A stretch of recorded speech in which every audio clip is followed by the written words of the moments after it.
Hey guys, it's Miss Luris. Happy June. So we are winding down for the school year, and this is going to be the last chapter that we're going to be covering. So it is chapter 12, DNA and RNA. This should be a little bit, you should know a little bit of this from life science when you took life science, but we're going to be delving a little bit deeper, and we're going to be starting with section 1. So, Griffith and transformation. So, Frederick Griffith, he was a scientist and he wanted to figure out how bacteria make people sick. Now, a lot of the stuff that we're going to be talking about today is historical. So, a lot of it is kind of, I don't want to say common sense, but like we know a lot about it today. But in their time, they didn't know anything about it. So, this was groundbreaking stuff. So he wanted to figure out how bacteria made people sick. And he used mice or rats um, in order to see which ones got sick and which ones didn't. So he was injecting these mice with bacteria. Disease-causing bacteria were harmful and had smooth colonies, and harmless bacteria had rough colonies. So he was able to pick out the different types of bacteria that were actually harmful and caused the rats to die. And he was able to differentiate that between from rather the harmless bacteria, because we know that our bodies are filled with harmless bacteria that we actually need in order to live healthy. So, big question. How did a bacteria that was treated not harm one organism, but the same bacteria harm another? Conclusion, bacteria pass on their DNA to an activated bacteria cell. So we're going to talk about how that happens. And that happens through transformation. So basically transformation, when we're talking about DNA and bacteria, means that one strain of bacteria is changed by a gene or genes from another strain of bacteria. So you could have these two strains of bacteria interacting in order to either become more virulent or harmless, one or the other. So they actually interact with one another. You have two strains of bacteria interacting. And we're actually going to break down this diagram. So the rough strain, the non-virulent bacteria, the bacteria that cannot harm you, the harmless bacteria, that's the blue one. And when you inject it into a rat or into a mouse, the mouse is going to live because it's not harmful. Conversely, you have the smooth strain bacteria, which is the red one here. And when injected into the mouse dies because it causes pneumonia. This particular bacteria that he was using caused pneumonia, and the mouse died. So you have the harmless strain and the harmful strain. Now, after you heat up bacteria, this is why we cook food. We cook chicken, we cook beef, we cook even some vegetables in order to kill bacteria. You shouldn't eat things raw, okay? So when you cook or heat up bacteria, it's going to kill the bacteria. So here you're heating up the bad bacteria, the harmful bacteria, and you're injecting it into the mouse. And the mouse lives because that bacteria is dead. It's kind of like, you could kind of liken it to a flu vaccine. You're injecting yourself with a dead virus. So here you have dead bacteria, and it is not going to do anything to the mouse.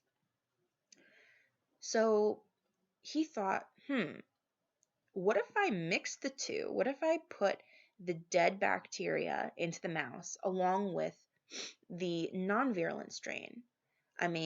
Both of the mice lived in those two scenarios, so wouldn't the mice live if I mixed the two? That's not the case, and that is how he discovered transformation. Basically, he took this harmful bacteria, he killed the harmful bacteria, and then he put it with a live sample of the harmless bacteria, and he injected them both into the mouse.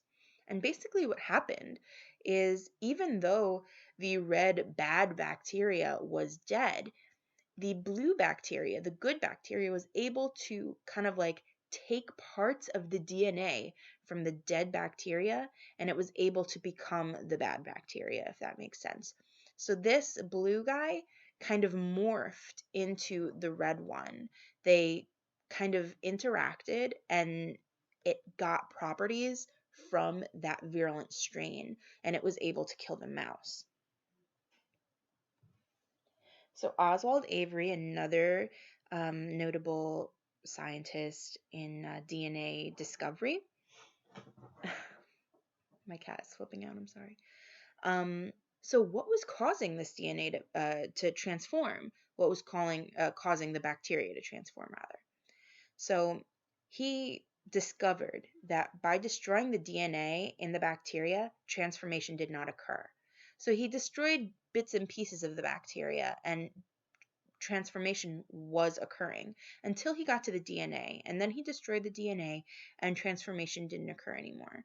So he was like, listen, if I'm destroying the DNA in these bacteria and they're no longer transforming, that must be the key to transformation.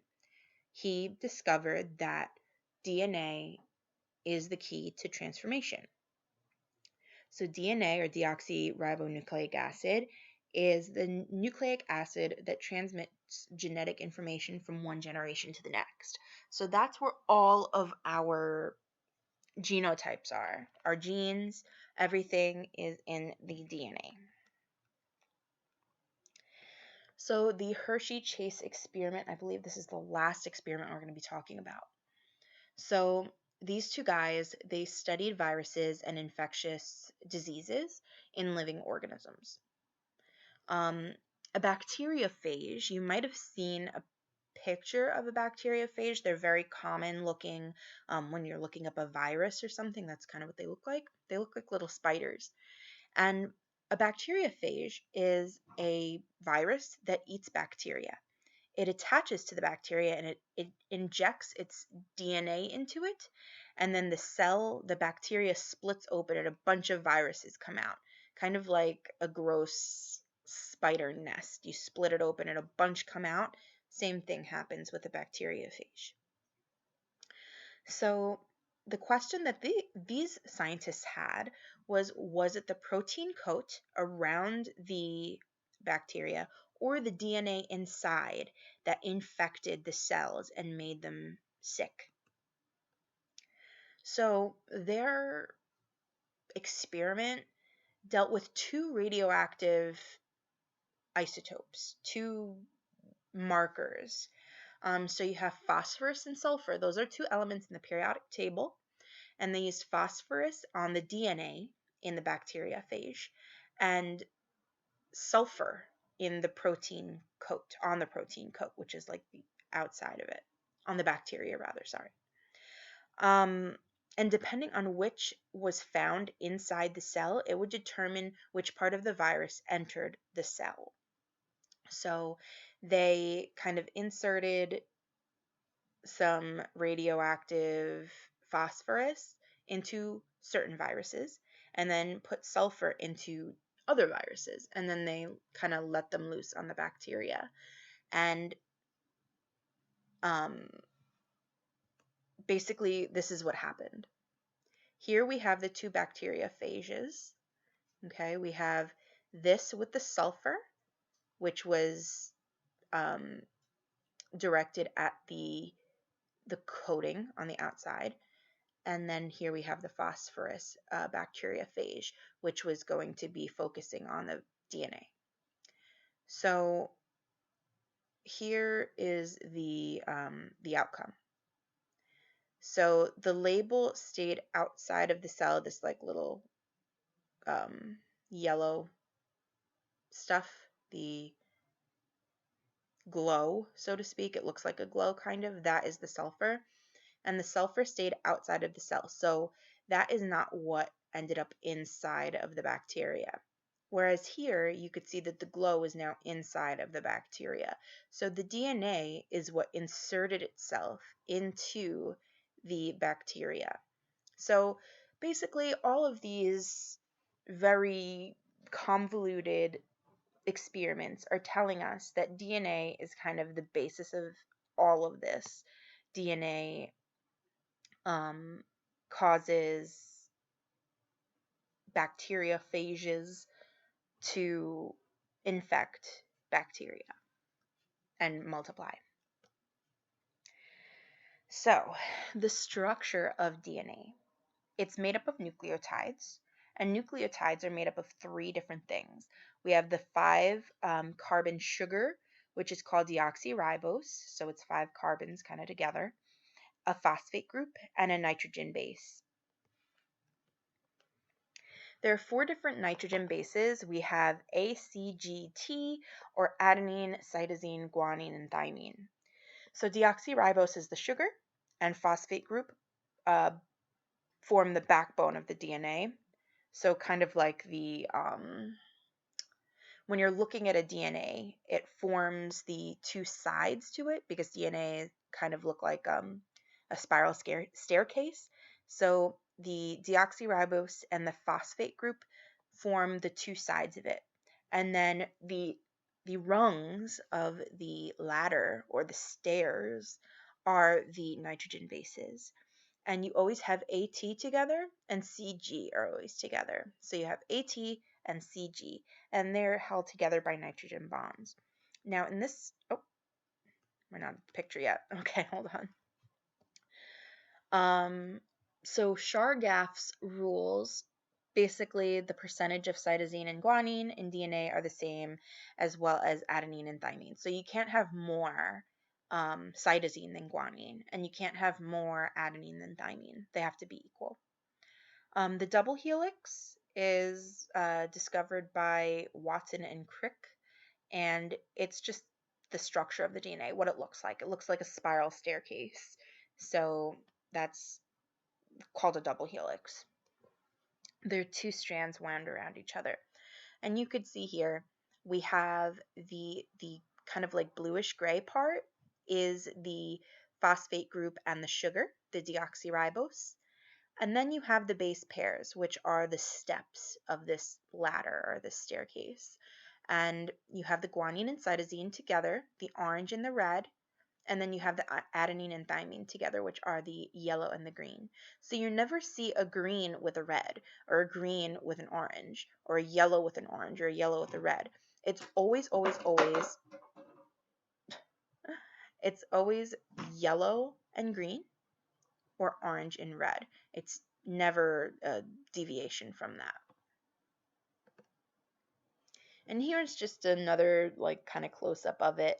So you have the 2 backbones here of the deoxyribose and the phosphate group, and then you have your adenine and thymine and cytosine and guanine. Okay, so hopefully that wasn't too much information.